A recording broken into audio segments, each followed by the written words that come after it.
continuer avec cette série avec les chroniques des hadiths Qudsi. Et ce soir, on va aborder le hadith Qudsi suivant. Le messager d'Allah, sallallahu alayhi wa sallam, nous dit « Allah dira le jour de la résurrection. Où sont ceux qui se sont aimés pour ma majesté? Aujourd'hui, je les protégerai de mon ombre le jour où il n'y aura d'ombre que mon ombre. » Alors ici, Allah subhanahu wa ta'ala, il met en avant des personnes qui se sont aimées pour lui. Alors qu'est-ce qu'on appelle s'aimer pour Allah subhanahu wa ta'ala? S'aimer pour Allah subhanahu wa ta'ala, eh bien, on va le voir ensemble. On va voir ensemble que, en prenant un autre hadith, pour illustrer ce magnifique hadith Qudsi, où le prophète alayhi salam dit « Aucun d'entre vous ne croira tant qu'il n'aimera pas pour son frère ce qu'il aime pour lui-même. » Et donc, dans ce hadith-là, qui va illustrer le hadith Qudsi, le prophète alayhi salam, il est en train de dire quoi? Aucun d'entre vous ne croira. Est-ce qu'ici, on est en train de parler de la conviction de chacun? Non. Ici, on est en train de parler d'un aspect de l'embellissement de la foi. Comment pouvoir embellir notre foi? Comment pouvoir l'augmenter? Comment pouvoir atteindre al-ihsan? Al-ihsan, qui est un niveau d'adoration qui est supérieur et qui n'a pas de limite. Et le niveau de l'ihsan, comme j'en avais déjà parlé, eh bien, c'est le fait d'agir tout en étant conscient qu'Allah nous voit, même si nous ne le voyons pas. C'est avoir cette conscience du regard d'Allah sur nous. Et ça, c'est très important parce que c'est ça qui va réguler nos actions, qui va nous freiner quand on va pour commettre un interdit, une désobéissance, ou si on va dévier du droit chemin. C'est justement lorsqu'on a cette conscience du regard d'Allah sur soi. Et donc ici, on est dans le registre du sentiment, de ce que l'on va ressentir à l'intérieur de soi. Et donc là, on est dans l'embellissement de ma foi. Comment je vais pouvoir embellir ma foi? Donc, quand le prophète alayhi salam il dit « Aucun d'entre vous ne croira », on ne parle pas ici de la croyance telle qu'on la connaît. Le fait de renier un des piliers de la foi ou renier un des préceptes de l'islam. Non. On est vraiment dans le registre d'aller vers une perfection. Et donc ici, on est dans un sentiment, le sentiment de ressentir intérieurement. Et Allah subhanahu wa ta'ala, il nous dit dans la sourate 48, le verset 4, il nous dit, c'est lui qui fait naître la quiétude dans les cœurs des croyants afin d'accroître sans cesse leur foi. Et cette quiétude, comment est-ce que nous allons l'atteindre? Eh bien, nous allons l'atteindre déjà par rapport à notre relation avec Allah subhanahu wa ta'ala, à travers les invocations, à travers le dhikr, à travers les prières de nuit, mais aussi à travers un comportement que l'on va avoir avec son frère ou sa sœur, avec ce sentiment justement, et c'est ça qui va augmenter dans notre foi. Parce qu'Allah subhanahu wa ta'ala, il va mettre la quiétude à travers le comportement que l'on a vis-à-vis de son frère ou de sa sœur. Alors, aucun d'entre vous ne croira tant qu'il n'aimera pas. Donc, tant qu'il n'aimera pas, ça veut dire quand Allah subhanahu wa ta'ala, le prophète alayhi salam, il dit hatta, tant, hatta. Donc, c'est cette particule hatta qui va traduire quoi? Il va traduire que là, ça va nous renvoyer à un but à atteindre. Donc, on est là pour essayer d'atteindre un objectif. L'objectif, c'est d'aimer pour son frère ce que l'on aimerait pour soi-même.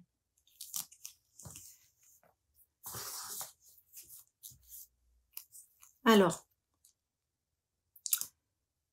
l'acte que l'on doit faire, qui va compléter et parachever notre foi et l'embellir, ça va être donc ce sentiment de ressentir pour l'autre la même chose que l'on aimerait la même chose que l'on ressent pour soi-même.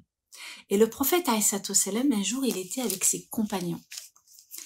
Et il leur dit, là, va venir un homme du paradis. Et donc, il y a un homme qui rentre, qui va prier et qui ressort. Le deuxième jour, le prophète alayhi salam, il va rentrer par cette porte, un homme du paradis. Et le troisième jour, il va y avoir un homme qui va rentrer et c'est un homme du paradis. Et c'est toujours la même personne. Et Abdallah ibn Asr, il était intrigué et il voulait savoir quelle est l'action que cette personne, que cet homme faisait d'extraordinaire, d'exceptionnel pour que le prophète alayhi salam annonce devant les compagnons qu'il est un homme du paradis. Et donc il s'invite chez lui. Il lui demande l'hospitalité en lui disant, prétextant qu'il a eu un différend avec son père et qu'il avait besoin d'être hébergé pendant 3 jours. Et donc l'homme accepte. Et durant les 3 jours, il essaye de sonder, de voir quel est l'acte particulier qu'il faisait pour que le prophète alayhi salam disait de lui que c'était un homme du paradis. Et durant 3 jours, Abdallah ibn Amr ibn Asr n'a rien vu de particulier. Et donc, au bout de 3 jours, il demande à cet homme, il lui dit, s'il te plaît, voilà ce que le prophète alayhi salam a dit de toi, dis-moi quelle est l'action que je n'ai pas vue et qui est particulière pour que le prophète alayhi salam dise de toi que tu es un homme du paradis. Et l'homme lui dit, je ne fais rien de plus que ce que tu m'as vu faire. Et là, Abdallah ibn Amr ibn As est déçu et il ne comprend pas. Et il décide de partir. Et au moment où il se lève pour partir, l'homme l'arrête. Et il lui dit, attends, je me souviens de quelque chose. La seule chose que je fais, en plus de ce que tu m'as vu faire, c'est que avant de dormir, je demande à Allah subhanahu wa ta'ala de pardonner à toutes les personnes qui m'auraient fait un tort, de leur pardonner. Et là, il a compris que c'était cette parole-là, cette action-là, ce sentiment de vouloir que les autres soient sauvés malgré qu'on ait commis un tort envers lui. Vous voyez? Nous, on a tendance à, quand on nous a causé une injustice, quand on nous a fait un mal, de ne pas pardonner. Alors, il y a des actions qui sont plus ou moins graves et que personne ne veut pardonner. Mais le pardon, vous savez, ça passe déjà par quand on pardonne à l'autre, c'est pas à l'autre que ça fait du bien. C'est à nous que ça fait du bien. Parce que quand on pardonne à l'autre le tort qu'il nous a fait, eh bien, ça arrête le fait de ruminer. Ça arrête le fait d'avoir des mauvaises pensées. Ça arrête le fait de rester toujours dans un passé et de ne pas vivre son présent. Bien sûr que c'est douloureux, bien sûr que ça fait mal, bien sûr qu'on a envie de dire je ne te pardonnerai pas. Mais ici, il en va de la sauvegarde de notre être entier. Parce que on se fait du mal à soi-même. Parce qu'on veut garder cette rancune, on veut garder cette rancœur. Et donc ça nous impacte nous d'abord. Pardonner, c'est être à l'image d'Allah subhanahu wa ta'ala. Et c'est ce qu'Allah subhanahu wa ta'ala attend de nous. parce que tout pardon aura sa récompense. Il n'y a pas une action que vous faites en piétinant certaines choses qui vous tiennent tellement à cœur sans qu'Allah subhanahu wa ta'ala vous récompense. Bien sûr que c'est dur. C'est très difficile.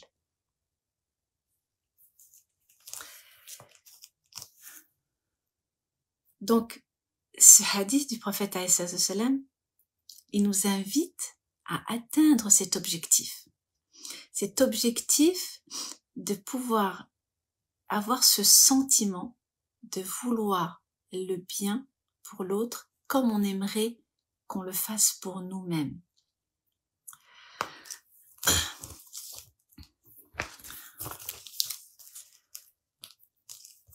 Donc, cet acte que l'on va avoir, eh bien cet acte, il va émaner de quel endroit? Il va émaner de l'intérieur. C'est pour ça que c'est quelque chose de difficile à appréhender, parce que réellement, les choses qui nous élèvent, les choses qui nous transforment, les comportements, les sentiments, tout ça se passe à l'intérieur. Parce qu'on peut exprimer par des gestes, la prière, le jeûne, toutes ces choses-là, on peut exprimer notre appartenance. Mais ce qui va déterminer réellement notre sincérité, c'est réellement ce que l'on a à l'intérieur de soi. Et le cœur ne trompe pas. Ce sentiment qu'on a à l'intérieur de soi, il va s'exprimer déjà à l'intérieur, avant de s'exprimer à l'extérieur, à travers un comportement que l'on va avoir vis-à-vis de l'autre. Donc, le prophète alayhi salam, il met en évidence un sentiment qui va permettre d'améliorer notre relation avec l'autre. Et vous savez, la relation horizontale avec l'autre, elle est fondamentale, elle est primordiale. Parce que notre relation à l'autre va déterminer notre relation à Allah subhanahu wa ta'ala, la qualité de la relation que l'on a avec Allah subhanahu wa ta'ala. C'est comme lorsque on a envie de remercier Allah subhanahu wa ta'ala, on va le remercier. On va le remercier pour ses bienfaits. Mais qu'en est-il du fait de remercier les créatures? Et Allah subhanahu wa ta'ala, il nous dit que si on ne remercie pas les créatures, on n'a pas à remercier Allah subhanahu wa ta'ala. Donc on doit avoir cette relation horizontale avec les personnes qui nous entourent pour avoir une relation verticale avec Allah subhanahu wa ta'ala de manière saine, de manière fructueuse, pour entretenir justement cet amour que l'on recherche.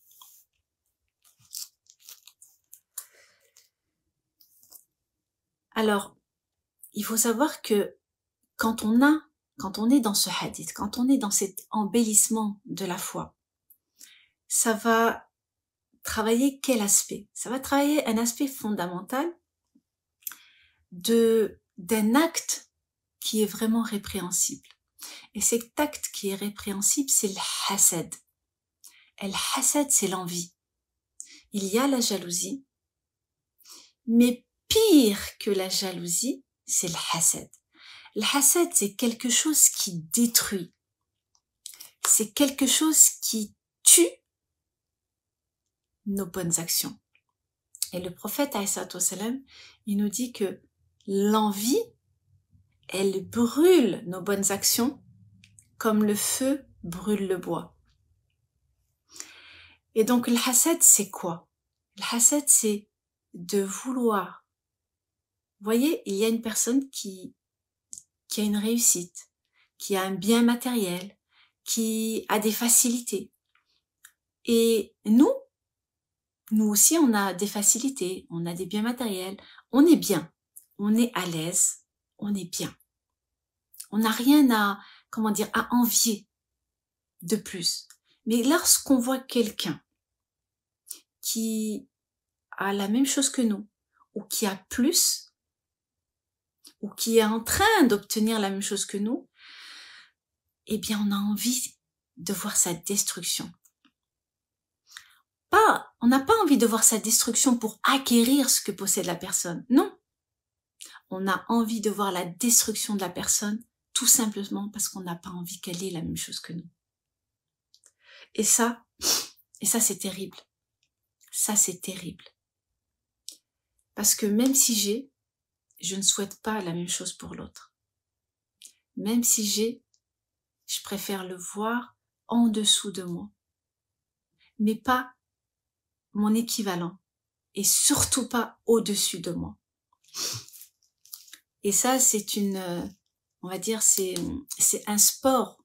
C'est un sport qui est énormément pratiqué dans nos cultures d'origine. Énormément pratiqué dans nos cultures d'origine. Et lorsqu'on est dans ce sentiment de hasad, eh bien, on est dans l'oubli d'Allah subhanahu wa ta'ala. On est dans l'oubli que c'est lui qui accorde ses faveurs. On est dans l'oubli complet de ce lien horizontal qu'on doit avoir avec les autres. Et quand on est dans cet oubli horizontal, eh bien, automatiquement, on va couper un lien avec Allah subhanahu wa ta'ala. Parce que quand on n'est pas avec l'autre, de manière bienveillante, de manière où on l'accompagne, de manière où on le motive, on essaye de l'élever, eh bien, notre foi, elle diminue. Elle diminue. Pourquoi? Parce que on va alimenter dans notre cœur un sentiment négatif vis-à-vis de l'autre. Et quand on a un sentiment négatif, ben c'est normal que ça tue petit à petit, petit à petit, petit à petit. Ce qu'il y a à l'intérieur de nous. Ça nous consume. Parce qu'on pense à cette personne. On pense et on a envie et on guette et on cherche à voir cette personne rater, échouer, être plus bas. Et pourtant, ça ne nous rapporte rien. Et c'est plus fort que la personne. Donc ça, c'est un travail que l'on doit faire sur nous. Et c'est un travail qu'on doit absolument faire parce qu'on doit absolument travailler la qualité du sentiment intérieur que nous avons. Quel est l'objectif? Quel est mon objectif? Donc là, on doit remettre les compteurs à zéro au niveau de mon intention. Quelle est mon intention? Mon intention, elle est fondamentale parce que le point de départ de tout, c'est mon intention. Et c'est pour ça que je le répète souvent. L'intention, c'est elle qui va déterminer l'objectif de l'action. Et c'est elle qui va déterminer la sincérité parce que quand on a cette sincérité, on a cet objectif de plaire à Allah subhanahu wa ta'ala, c'est ça qui va nous empêcher d'aller dans des sentiments tels que voir la destruction des autres. D'être dans le hasad. Et vous savez, on glisse très vite dans le hasad. Ce que je possède ne m'appartient pas. Ce que je suis ne m'appartient pas. Ce que j'ai obtenu ne m'appartient pas. C'est grâce à Allah. C'est lui qui m'a permis d'avoir. Et je le remercie pour ça. Et je suis reconnaissant de ce qu'il m'a accordé. Quand je vois mon frère qui vient d'avoir une réussite, qui vient de monter un projet, qu'est-ce qui m'empêche de dire, sans qu'il soit présent, sans qu'il m'entende, Allah, ya Allah, zidlu, rajoute-lui, rajoute-lui. Parce que quand vous êtes dans cette démarche de souhaiter le bien à votre frère ou à votre sœur en son absence, eh bien, il y a des anges derrière vous qui vont répondre derrière votre invocation. Et ils vont dire « Amin, Amin, pareil pour toi ». Donc l'invocation, elle revient comme un boomerang pour vous. Quand vous faites une invocation de bien, elle vous retourne aussi. Quand vous souhaitez un bien, vous allez le retrouver aussi ce bien. Encouragez-vous dans le bien. Souhaitez, et alors si quelqu'un vous dépasse. Et alors, si vous apprenez à une personne et que cette personne, grâce à vos encouragements, grâce à vos apprentissages, grâce à la manière dont vous l'avez accompagnée, elle vous dépasse. Et alors, parce que de son comportement à venir, eh bien ça va découler quoi? Eh bien, toutes les bonnes actions qui vont découler de ce que vous lui avez appris, de la manière dont vous l'avez accompagné et élevé, eh bien vous avez aussi les récompenses. Une personne qui agit dans le droit chemin parce que vous lui avez montré le droit chemin, eh bien c'est bénéfice pour vous. Mais Shaitan, il essaye de nous aveugler et de nous voiler la vérité. Donc, ne nous voilons pas la vérité. Restons à la place que nous devons avoir. Quand je peux faire un bien, quand je peux apporter mon aide, je le fais. Je le fais. Et pour évaluer l'état du sentiment que j'ai, il faut se poser la question. Et moi, qu'est-ce que j'aimerais pour moi? Est-ce que j'aimerais qu'à cet instant-là, dans tel acte, dans telle situation, dans tel événement, est-ce que j'aimerais qu'on m'aide? Est-ce que j'aimerais qu'on m'accompagne? Est-ce que j'aimerais qu'on me soutienne? Et si la réponse est oui, alors faites pour l'autre ce que vous aimeriez qu'on vous fasse à vous. Parce que vous savez, quand on accompagne les gens pour faire un bien, quand on accompagne les gens qui ont besoin d'aide, eh bien vous vous aidez vous. Quand vous aidez les autres, ça vous fait un bien à vous. Et essayez et vous allez voir que lorsqu'on aide, on s'aide. Lorsqu'on aide, eh bien, ça nous élève. Quand on est dans des épreuves, quand on est dans des difficultés, parfois on a l'impression d'être submergé. On a l'impression de ne pas s'en sortir.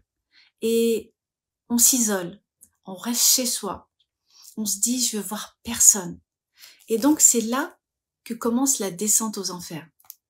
Vous êtes triste, mélancolique, vous êtes commencé à être dans la dépression.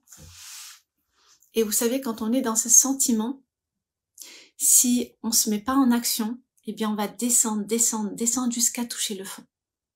Et pour remonter, eh bien, il va falloir énormément déployer d'efforts. Alors que quand on est dans ce sentiment dès le départ, il faut comprendre que quand on est dans cet état où on commence à être dans une dépression, dans une tristesse, on doit absolument se mettre en action et être au secours des autres. Aller aider, être bénévole dans des associations qui ont besoin d'aide, dans des associations où on aide les plus démunis. Parce que quand vous allez aider des personnes qui sont dans un besoin, où ils sont dans une difficulté, dans une précarité, vraiment qui sont submergés par des soucis, eh bien ça va vous aider à avancer, ça va vous aider à prendre un autre chemin. Le fait d'aider les autres qui sont en difficulté va vous aider à démarrer un nouveau chemin.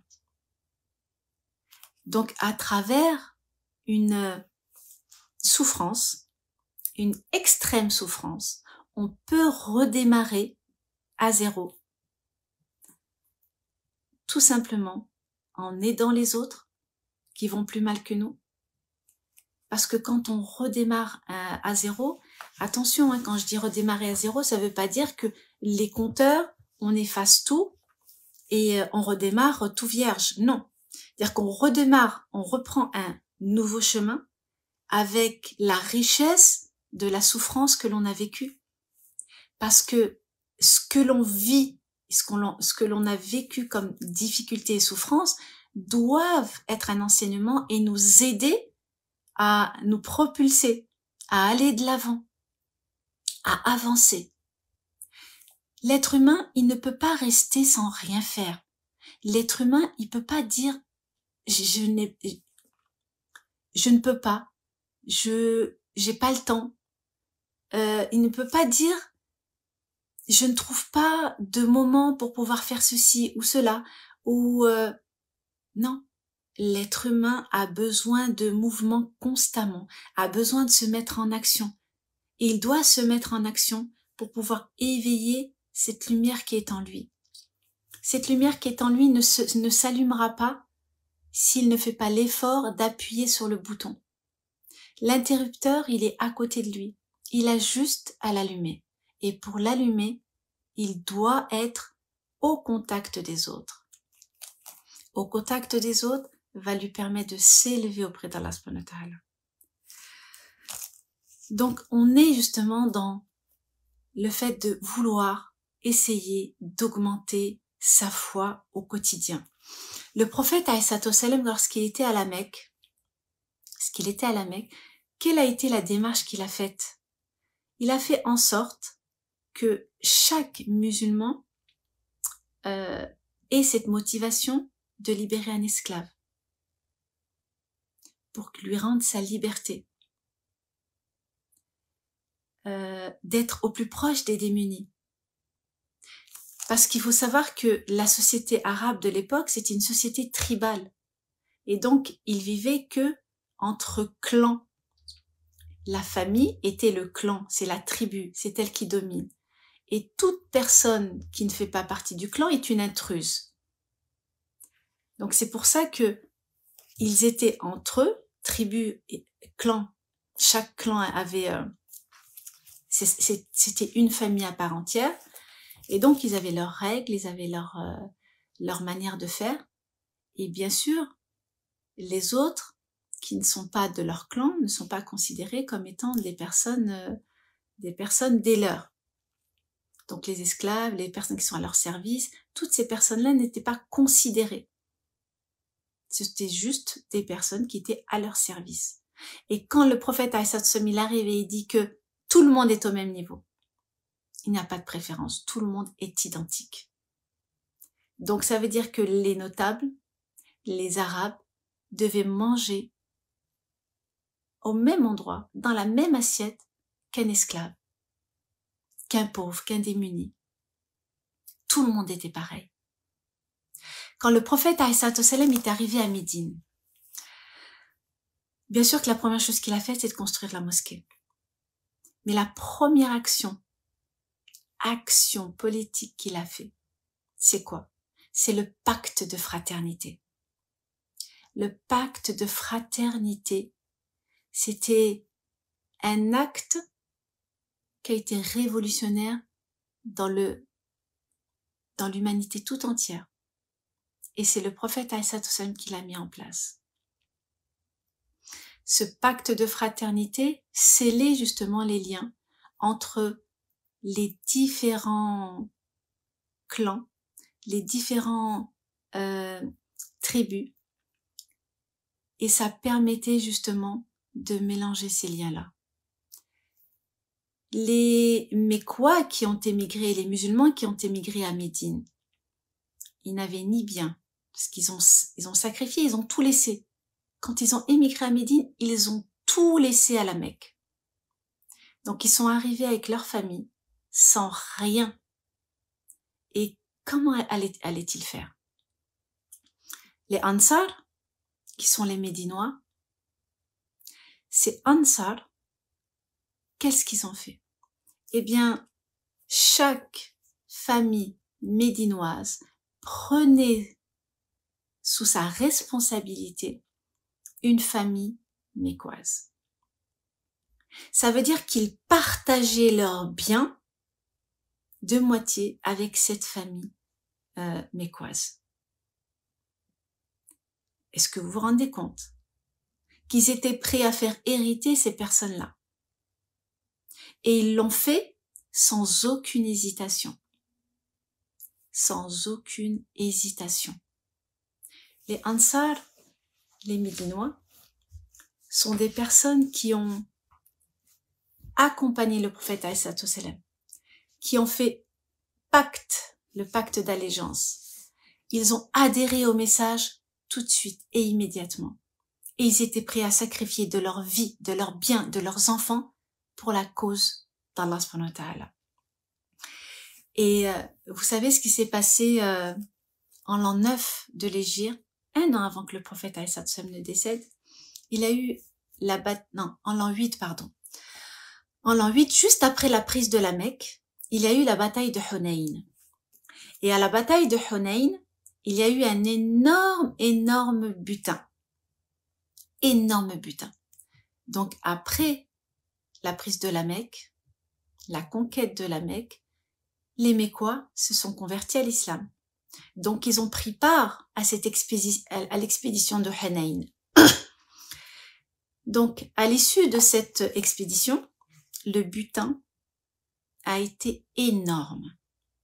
Et comme à son habitude, le prophète alayhi salatu wassalam, il distribue le butin entre ses compagnons. Et donc le prophète alayhi salatu wassalam, qu'est-ce qu'il va faire? Il va donner quasiment tout aux nouveaux convertis de la Mecque. Et là, les Médinois, ils vont parler entre eux.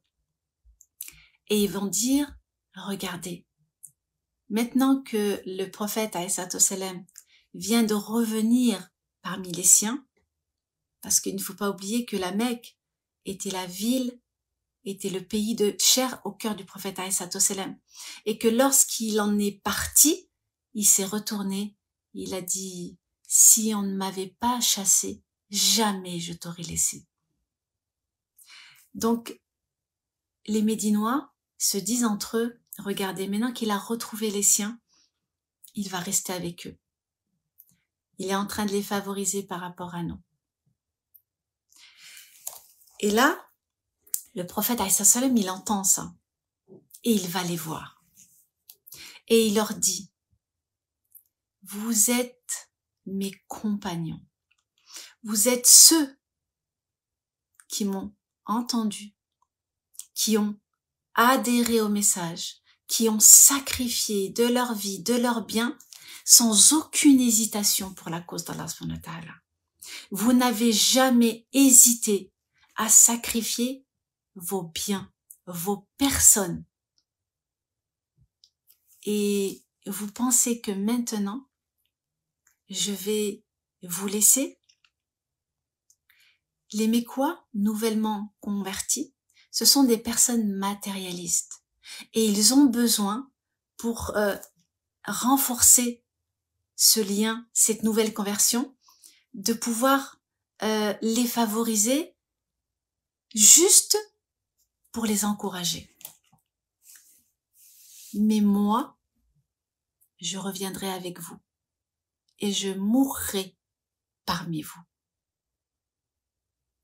Et là, les Médinois se sont mis à pleurer. Parce que le prophète alayhi salam, il était fidèle. C'est un passage de la vie du prophète qui m'a toujours ému. Parce que c'est vraiment un moment magnifique de sa vie. Qui fait que il a honoré son engagement malgré que la Mecque était chère à son cœur. Et il leur a dit, vous êtes mes compagnons et c'est avec vous que je retournerai. Malgré que c'était cher à son cœur, il est reparti avec eux. Parce que c'est avec eux qu'il a tout construit. C'est avec eux qu'il a construit toutes les bases de ce qu'allait devenir le monde musulman. Et quand on lit la sira du prophète alayhi salam, on ne peut qu'augmenter sa foi et on ne peut qu'augmenter son amour pour lui. Et c'est tellement important de connaître comment il a vécu. Comment il a vécu, comment il a été un homme proche des gens. Comment il a été un homme qui a aimé ses compagnons, qui les a encouragés, qui leur a montré la voie de l'amour de son prochain. Et ça, c'est important. Parce que plus on apprend, je peux vous assurer, plus on apprend, et plus on se rapproche d'Allah subhanahu wa ta'ala, et plus notre rapport aux personnes qui nous entourent devient beaucoup plus fluide. même si on est en face de personnes qui sont dures, même si on est en face de personnes qui sont intransigeantes, même si on est en face de personnes qui sont, on va dire, méchantes, eh bien, je peux vous assurer que le sentiment que vous avez à l'intérieur de vous, de conviction d'Allah subhanahu wa ta'ala, de vouloir lui plaire, la posture que vous allez avoir, eh bien, ce que vous allez dégager vis-à-vis de l'autre, eh bien, c'est qu'on ne vous fasse pas justement ce mal. On ne vous fera pas de retour négatif. Ça veut dire que vous avez beau être en face de personnes qui peuvent être réticentes, qui peuvent être avec des paroles qui sont pas agréables, eh bien, ça ne vous fait rien. Vous souriez, c'est tout. C'est pas grave. On laisse. Moi, mon but, c'est de voir l'autre avoir plus que moi. Parce que si je lui souhaite plus que moi, je sais que moi aussi j'aurai. Et vous savez, quand on souhaite un bien, donc que ce soit à son frère ou à sa sœur, quand on souhaite un bien pour son frère ou sa sœur, de la même manière qu'on aimerait pour soi-même, eh bien, on doit aussi ne pas vouloir un mal pour son frère ou pour sa sœur. C'est exactement la même chose. De la même manière que je veux le bien pour mon frère, je ne veux pas le mal pour mon frère. C'est exactement pareil. Je ne veux pas qu'il lui arrive quelque chose.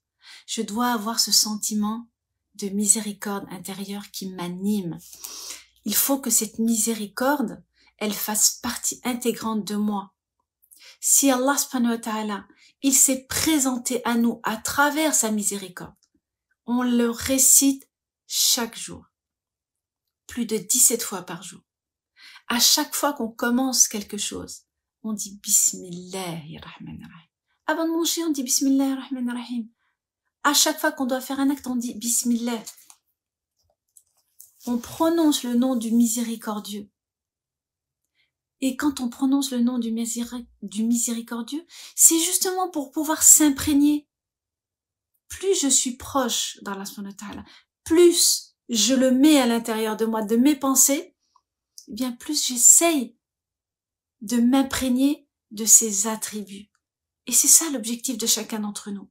C'est de pouvoir avoir en soi ces attributs de miséricorde. Bien sûr qu'on ne le sera pas comme Allah subhanahu wa ta'ala. C'est pas parce qu'on ne le sera pas comme Allah subhanahu wa ta'ala qu'on doit pas faire l'effort. On doit faire l'effort pour tendre à aller vers cette miséricorde. Parce que plus on est dans cette miséricorde, et je peux vous assurer, plus vous serez dans la paix et la sérénité. Et plus vous êtes dans la paix et la sérénité, plus vous serez proche des autres. Pour être à l'équilibre émotionnel, intellectuel, nous devons avoir de l'empathie vis-à-vis des autres. Et l'empathie va se travailler à quel niveau? L'empathie, c'est le fait de ressentir ce que l'autre ressent pour ne pas l'impacter négativement, mais pour essayer de lui apporter un bien, un soulagement, lui souhaiter quelque chose de bien. Et de quelle manière je vais pouvoir développer ça? Ben ça se développe quand on est enfant.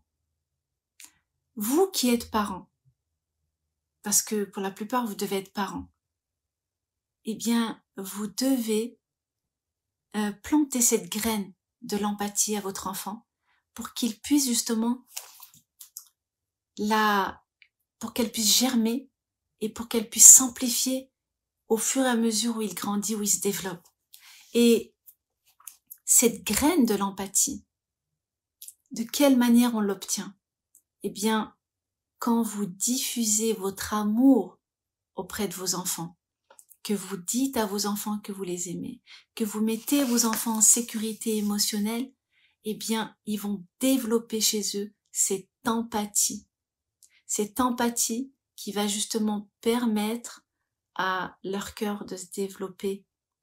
Donc leur cerveau se développe émotionnel et plus ils grandissent et plus ils vont avoir cet élan vers l'autre pour lui souhaiter, pour l'aider à être dans le bien, et même que les personnes le dépassent.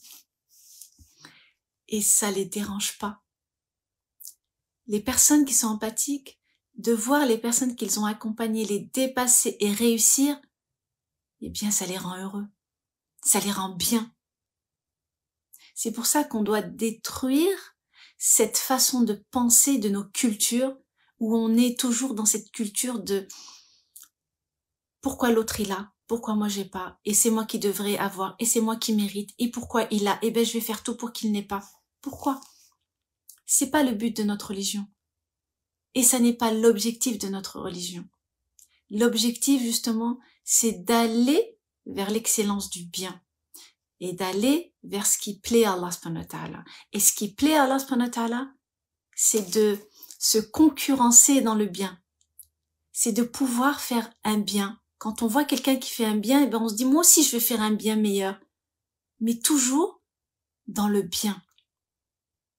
Sans oublier cette intention pour atteindre l'objectif de la satisfaction d'Allah subhanahu wa ta'ala. Aimer pour son frère ce que l'on aimerait pour soi-même et détester pour son frère ce que l'on détesterait pour soi-même. Ça, ce sont des éléments qui sont importants, fondamentaux pour embellir notre foi, pour l'améliorer, pour l'augmenter.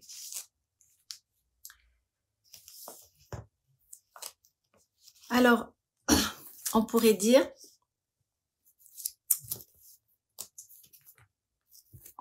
aussi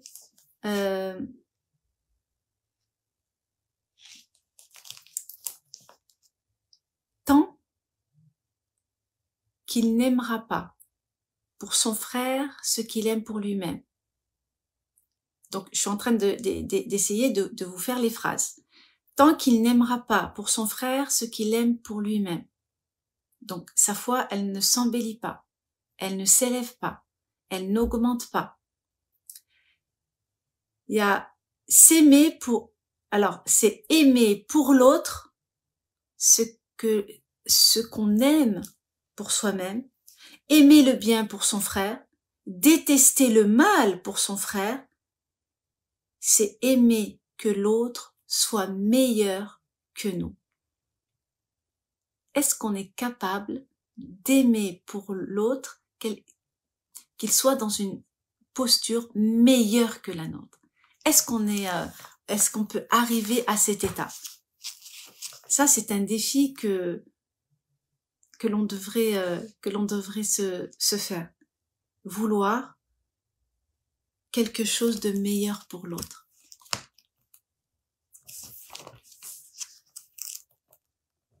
Alors, je vais vous énumérer des paroles, des propos justement à propos de la manière, de ces choses qu'on aime pour les autres. Ibn Abbas disait, lorsque je médite un verset du Coran, j'aimerais que tout le monde puisse découvrir ce que j'y découvre. Shafi'i disait, que n'aurais-je voulu que les gens apprennent cette science et que rien de celle-ci ne me soit attribué.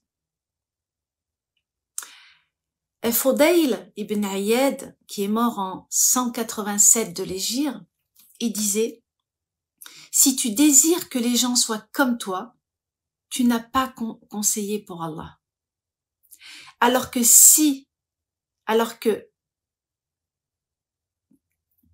je redis, si tu désires que les gens soient comme toi, tu n'as pas conseillé pour Allah. Alors que dire si tu veux qu'ils soient moins que toi? Ça veut dire que quand on veut que les gens ils soient au même niveau, pas en haut, hein, juste au même niveau, eh bien là il dit qu'on n'a pas conseillé pour Allah subhanahu wa ta'ala. Parce qu'on ne veut pas, on essaye de les retenir, on ne veut pas qu'ils soient mieux que nous. Et donc il dit aussi, alors qu'est-ce qu'on pourrait penser de celui qui souhaite qu'il soit plus bas que nous, qui n'arrive pas à notre niveau, mais plus bas? parce qu'on veut toujours être mieux que l'autre. Ça n'est pas vouloir le bien pour l'autre. Ça, c'est pas vouloir ce qu'on aimerait pour soi-même. Et donc oui, c'est quelque chose qui se travaille. C'est ce qu'on appelle de l'empathie. Et l'empathie, ça se travaille. Et l'empathie, sa source, on l'attire de l'amour et de l'affection que l'on reçoit, que l'on donne, que l'on a reçu et que vous allez donner à vos enfants et que vous allez donner sans réserve, sans compter, pour qu'ils puissent développer leur cette intelligence émotionnelle.